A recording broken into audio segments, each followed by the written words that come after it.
அபிஷேக பாண்டியன் அப்படிங்கிற மன்னனுடைய அரசவையை நோக்கி மக்கள் அலையலையாக ஓடிக்கொண்டிருக்கிறார்கள்.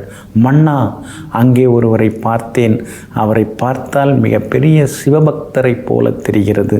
அவருடைய நெற்றியிலே அழகாக விபூதியும் குங்குமமும் அணிந்திருக்கிறார். அவர் நெற்றியிலேயே சிவனும் பார்வதியும் அமர்ந்திருக்கிறார்கள். கழுத்திலே அழகாக அவர் ஸ்படிக மாலை அணிந்திருக்கிறார். காதிலே கனக குண்டலம் அணிந்திருக்கிறார். பார்ப்பதற்கு தெய்வத்தை போல ஒரு தேஜஸாக இருக்கிறார். அவரை பார்த்த உடனேயே நம்ம ஊரில் இருக்கிற அந்த புலவருக்கு அப்படியே உடம்பெல்லாம் புல்லரிக்க ஆரம்பித்து விட்டது. அவருடைய ஏழ்மையெல்லாம் நீங்கி அவர் இப்போது வசதியாகிவிட்டார். இப்படி ஒவ்வொருத்தவங்களும் போய் மன்னன்ட்ட விதவிதமாக பல அதிசயங்களெல்லாம் சொல்கிறாங்க. உடனே மன்னருக்கு ஒரு வியப்பு.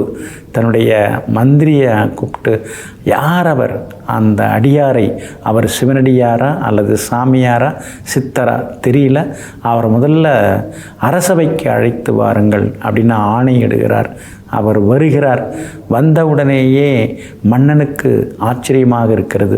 அவருடைய தேஜஸ், அந்த முக அழகு, புன்னகை, பேசும் விதம், அதெல்லாம் மன்னனை பெரிதாக கவர்ந்து விட்டது. ஆனால் அப்படி அதை பார்த்துட்டு மட்டும் பாராட்ட முடியுமா? நீங்கள் உண்மையிலேயே சித்தரா, தவ புதல்வரா, உங்களால் முடியாதது எதுவும் இல்லை என்று மக்கள் சொல்லி கொண்டிருக்கிறார்கள். இங்கே இருக்கக்கூடிய யானையை உங்களால், இந்த கல்லாக இருக்கக்கூடிய இந்த யானையை உங்களால் உயிர்ப்பிக்க முடியுமா அப்படின்னு கேட்குறார். அது என்ன மன்னா பெரிய விஷயம், இதை உயிர்ப்பிக்கிறேன்னு சொல்லிட்டு அவர் சில மந்திரங்களை சொல்லி உடனடியாக உயிர்ப்பிக்கிறார். அதை பார்த்து மன்னன் அப்படியே அதிர்ச்சியாகிறார், ஆச்சரியமடைகிறார். சரி, எல்லாம் சரிதான்.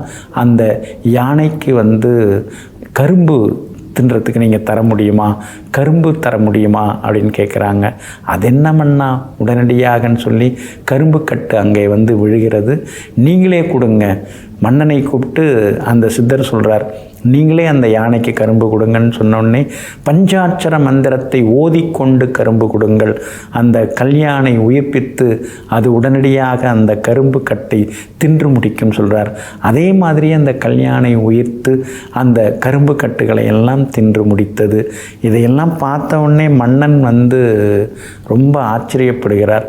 அந்த யானை மன்னன் கழுத்தில் இருக்கிற அந்த முத்து மாலையை வரை எடுத்து கீழே போட்டுடுது. இதெல்லாம் பார்த்த உடனே மன்னனுக்கு ஒரே அதிர்ச்சி. நீங்கள் யாரென்று எனக்கு தெரியவில்லை, ஆனால் மிகப்பெரிய தவ புதல்வராக இருக்கிறார்னு சொல்லி அந்த சித்தருடைய கால்களிலே விழுந்து வணங்கி, நான் ஏதேனும் தவறு செய்திருந்தால் என்னை மன்னித்து விடுங்கள் அப்படின்னு கெஞ்சுறார். இந்த சுந்தரானந்த சித்தர் அப்படிங்கிறது தான் அந்த சித்தர். பிற்காலத்தில் அவருக்கு ஸ்ரீ வல்லப சித்தர் அப்படிங்கிற பெயர் வழங்கப்படுகிறது. சதுரகிரி மலையில் அனாதி சித்தருடைய அருள் பெற்றவர் இவர்.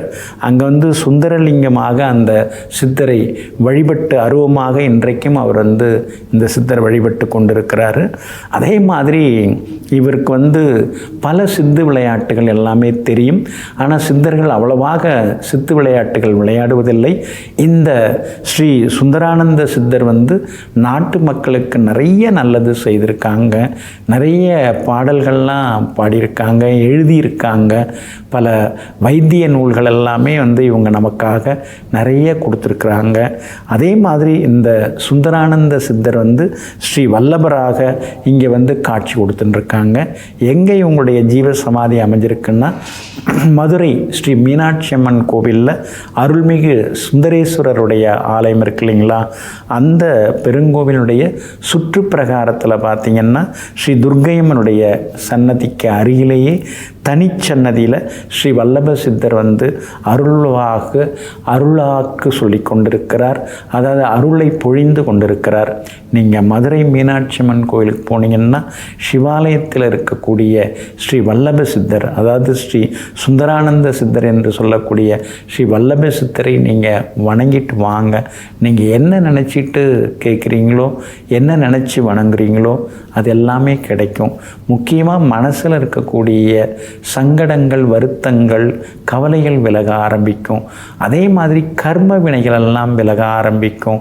மனசுக்குள்ளார ஒரு தெம்பு வர ஆரம்பிக்கும். பிள்ளைகளால் இருக்கக்கூடிய கஷ்டங்கள் விலகும்.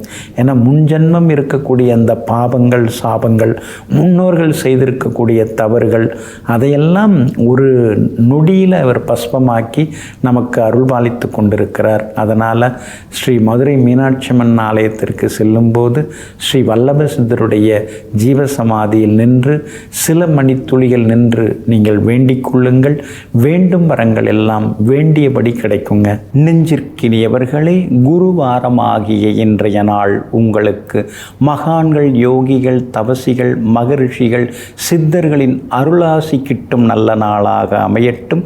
இன்றைய நாள் வெற்றி திருநாளாக அமையட்டும். மீண்டும் நாளை காலை சந்திப்போம். நன்றியுடன் உங்கள் ஜோதிட முனைவர் KP வித்யாதரன். வணக்கம்.